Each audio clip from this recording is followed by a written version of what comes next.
আজকে সন্ধ্যার সময় ওয়েস্ট বেঙ্গলের বাগুইহাটি পিএস থেকে দুজন অফিসার তারা আমাদের এখানে এসেছে।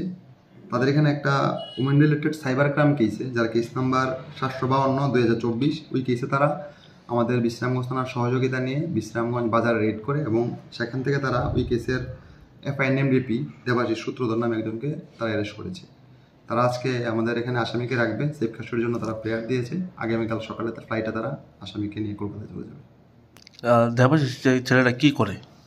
এ কম্পিউটারে কাজ করে। বাড়ি কোন জায়গাতে? বাড়ি বিশ্রামগঞ্জ বিবেকানন্দ বলি। তাহলে আগামীকালকে তাকে পশ্চিমবঙ্গে নিয়ে যাওয়া হবে? আগামীকালকে সকাল ফ্লাইটে তাকে নিয়ে যাবে। মোট কতজন পুলিশ কর্মী আপনাদের এখানে এসেছে? দুইজন এসেছে, দুজন অফিসার।